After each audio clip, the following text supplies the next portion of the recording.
В эфире информационная программа «Итоги дня». С вами Марфирина Алексеева. Добрый вечер. В начале выпуска озвучу основные события уходящего дня. В Нижнем Бестяхе открыли проезд к паромной переправе после ДТП с участием бензовоза. Подробнее об инциденте. Якутия открыта для инвестиций и готова сопровождать проекты на всех стадиях их реализации. Такое заявление прозвучало на полях экономического форума. Расскажем последние новости с ВФА. Алданские пенсионеры бьют тревогу. В городе осталось одно отделение Почты России. Проблема – некому работать. Подробнее о ситуации. Акция «Здравствуй, новый школьный год» проходит в Нерюнгри. О программе мероприятия и пользе акции. Центр «Мой бизнес» провел традиционную ярмарку продукции местных предпринимателей о ассортименте местных умельцев. В Нижнем Бестяхе открыли проезд к паромной переправе после ДТП. Спасатели завершили работы по ликвидации последствий разлива нефтепродуктов. Всего было использовано 50 мешков сорбента, собрано более 200 килограммов загрязненного грунта, который впоследствии будет утилизован. Напомним, в Нижнем Бестяхе произошло ДТП с участием бензовоза. Автоцистерна опрокинулась на дороге, ведущей к паромной переправе. Он перевозил топливо объемом около 39 кубометров по маршруту поселок Нижний Бестях, село Чурапча.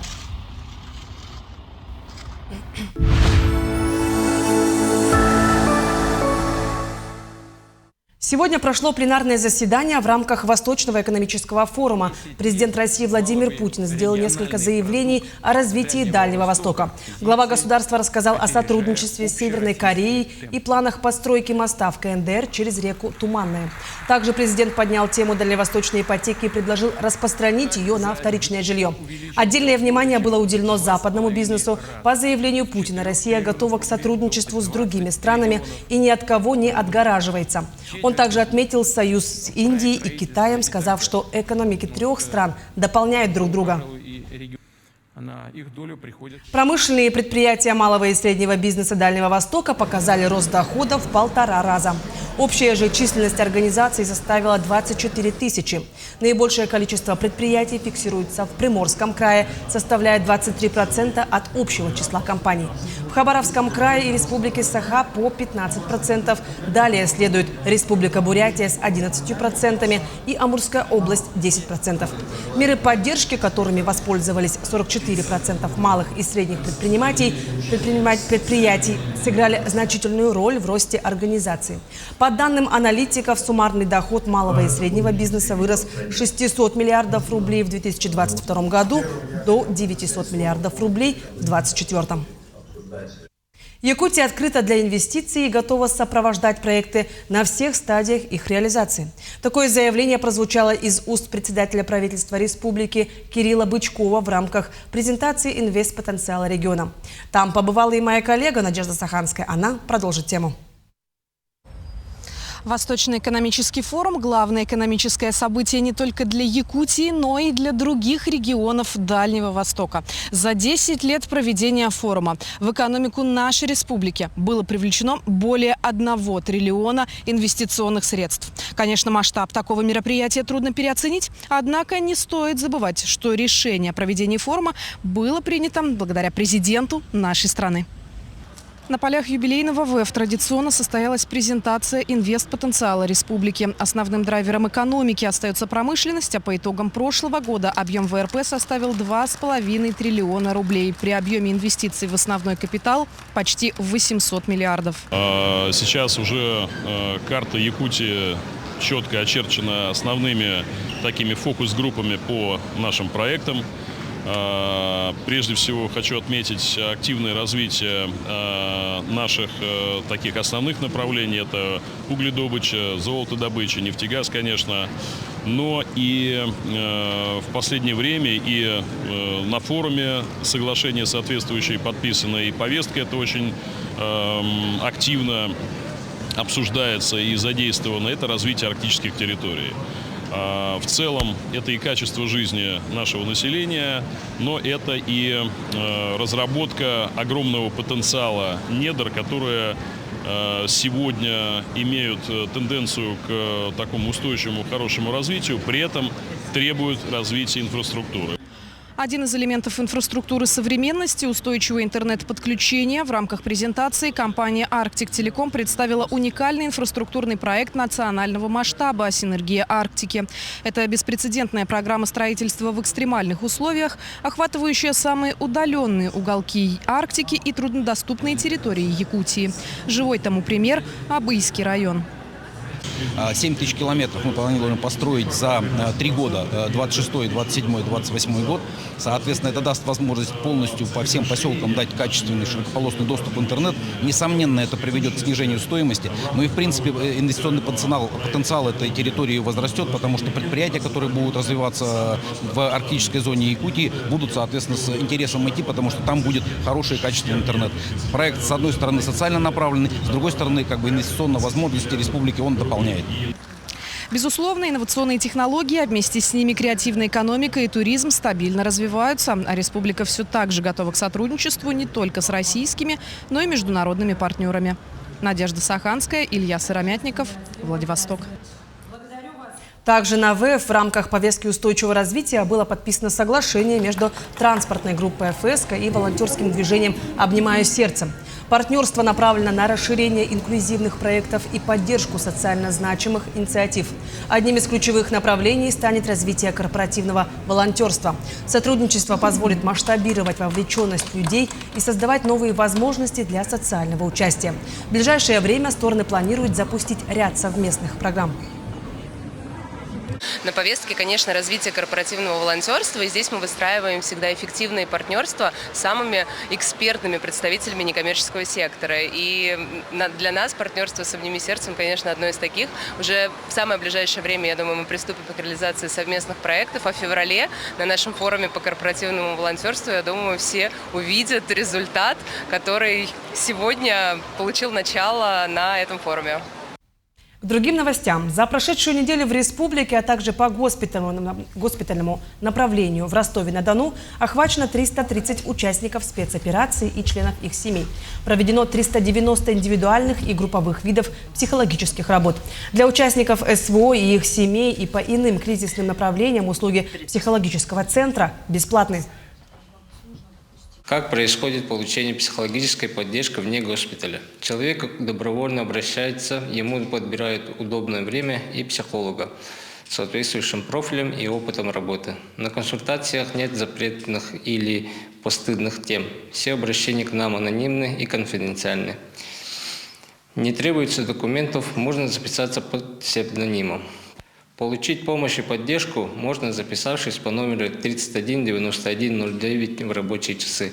Контакты наших филиалов в районах можно узнать по этому же номеру. Когда и к кому постучит почтальон для алданских пенсионеров – больной вопрос. В городе осталось одно небольшое отделение Почты России, где постоянно много народу. Проблема – некому работать. На почту отправился Руслан Павлов.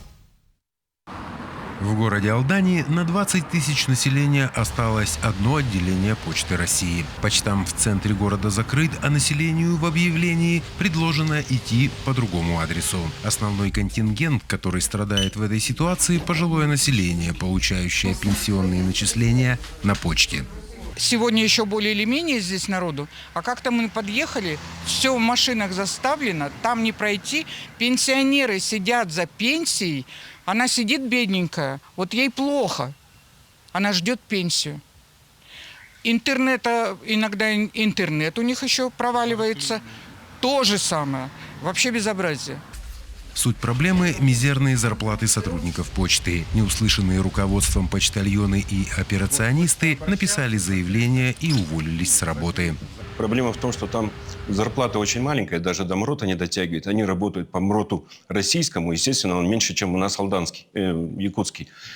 Пришлось собрать совещание с участием руководителей пенсионного фонда, руководителей Почты России, написать письмо на заместителя председателя правительства сложившейся ситуации.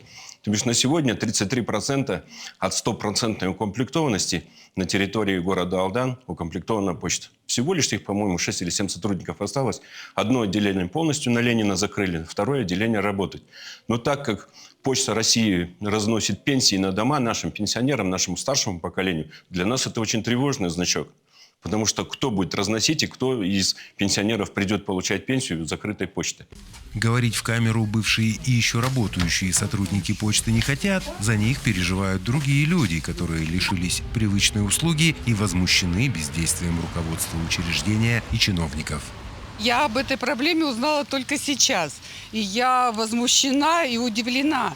Это общество, это регресс общества идет. Вы что, в обратную сторону развиваемся? Разве может существовать населенный пункт или город какой-то, или независимо от количества проживания людей без почты? Вспомните старые времена, когда имщики между поселениями друг к другу общались, а сейчас? Ну как это можно быть без почты? Я считаю, что это проблема государства, местного самоуправления. На всех уровнях должно решиться.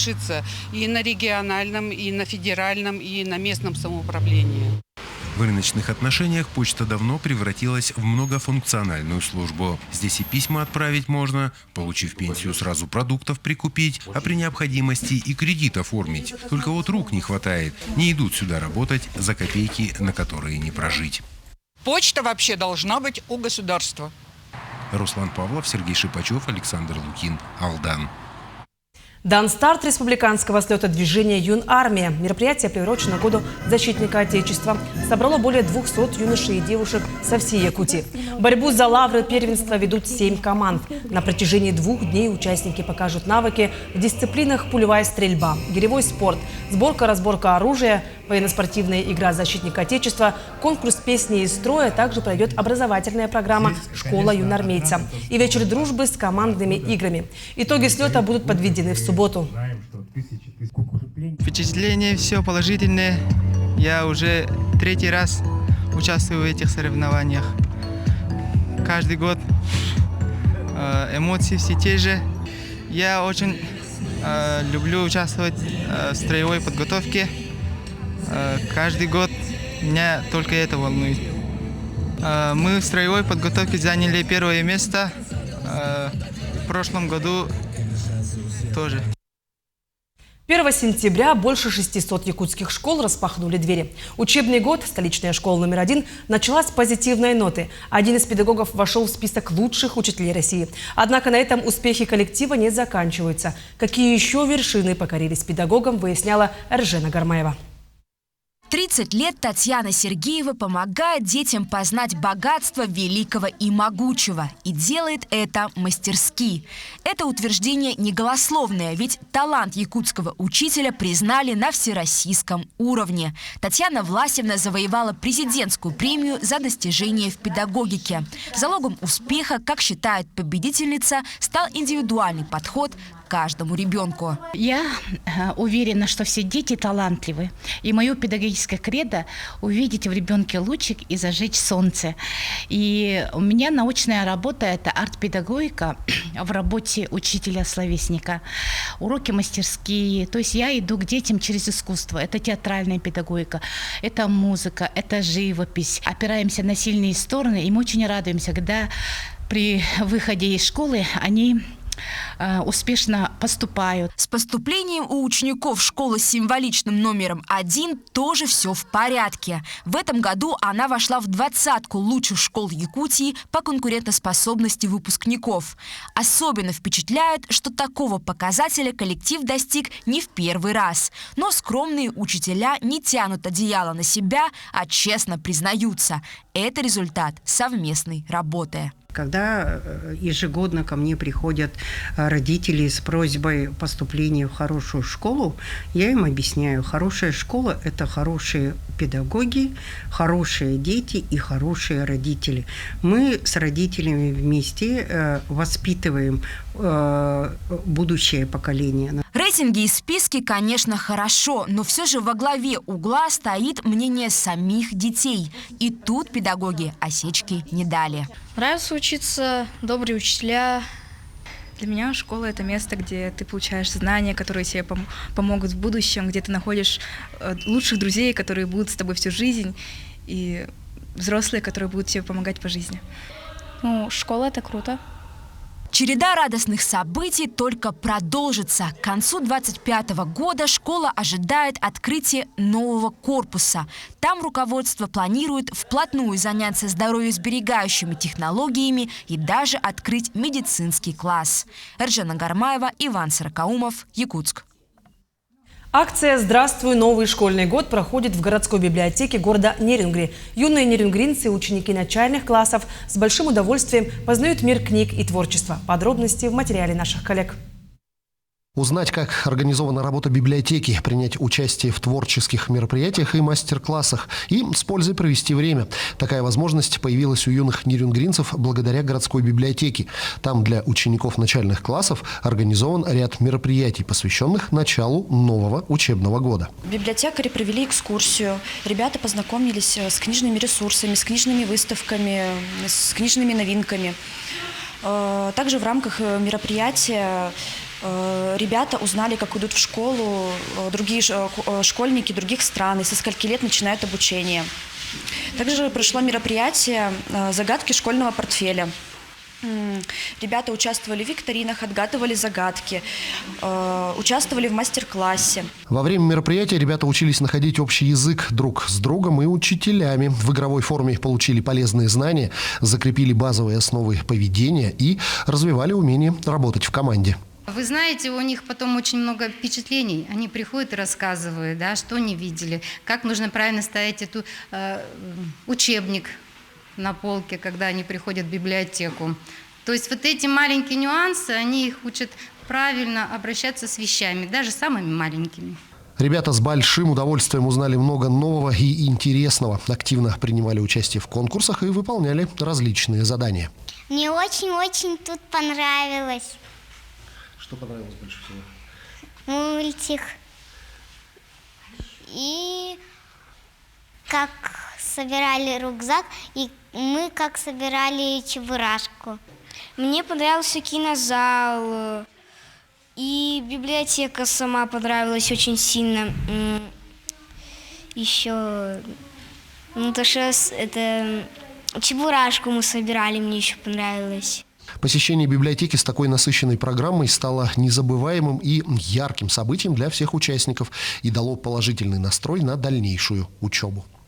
Иван Лазаренко, Андрей Гаянов, Нерюнгри.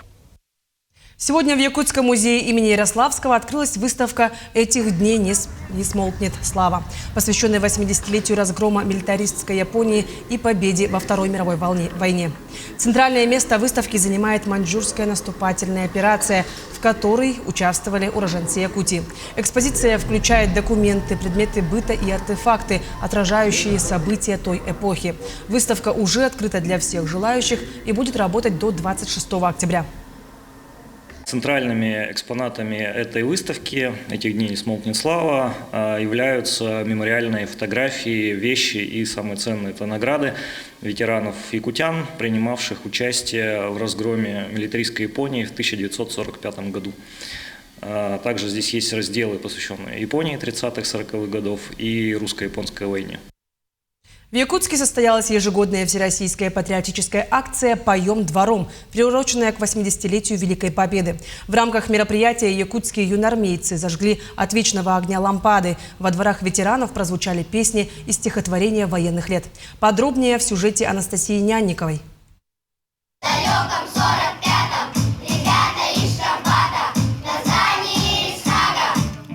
3 сентября – особая дата для всей страны.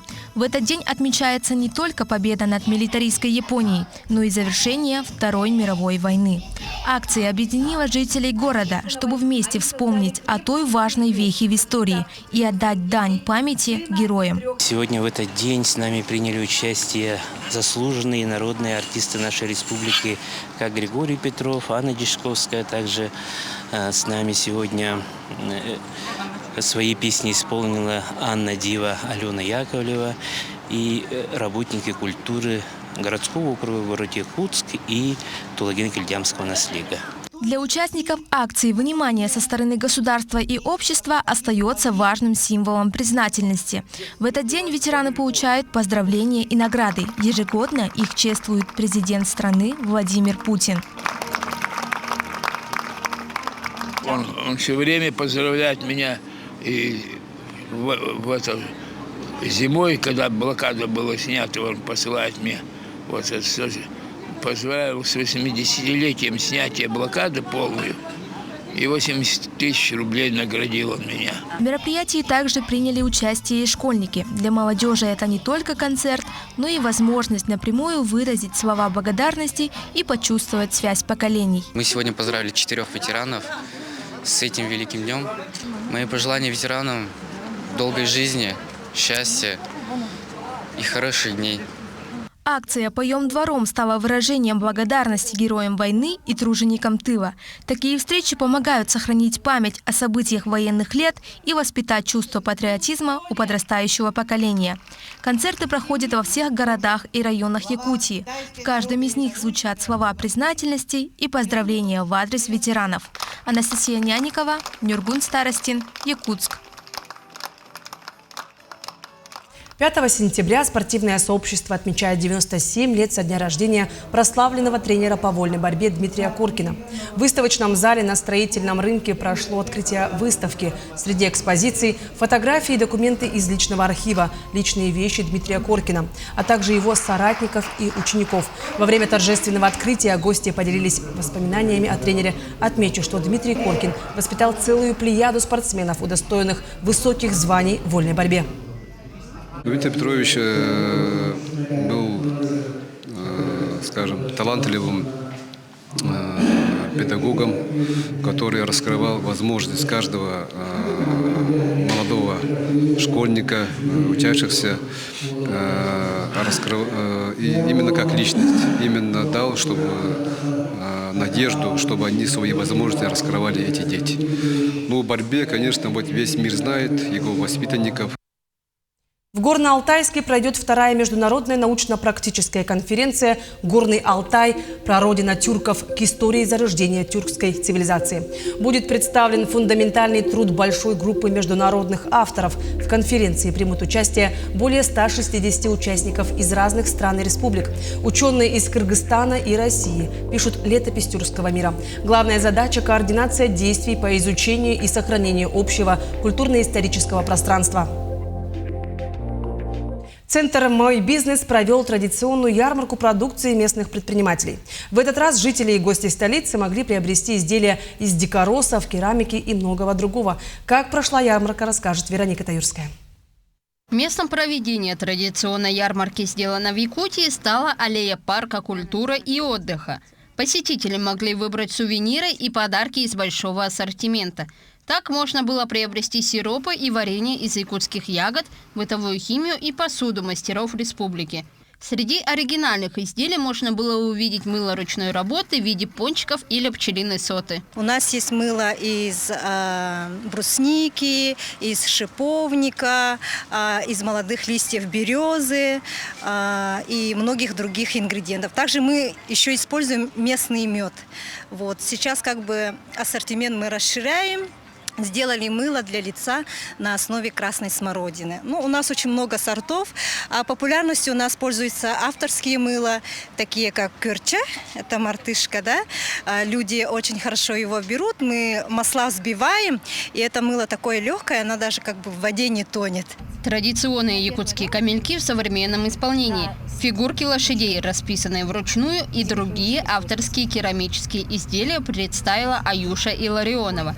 Девушка со своей небольшой командой принимает участие в ярмарках на протяжении нескольких лет и всегда представляет большое разнообразие собственной продукции. Мы стараемся делать изделия, которые соответствуют современным трендам, каким-то запросу покупателя. Мы все время над этим работаем, именно над расширением продукции, расширением ассортимента, различные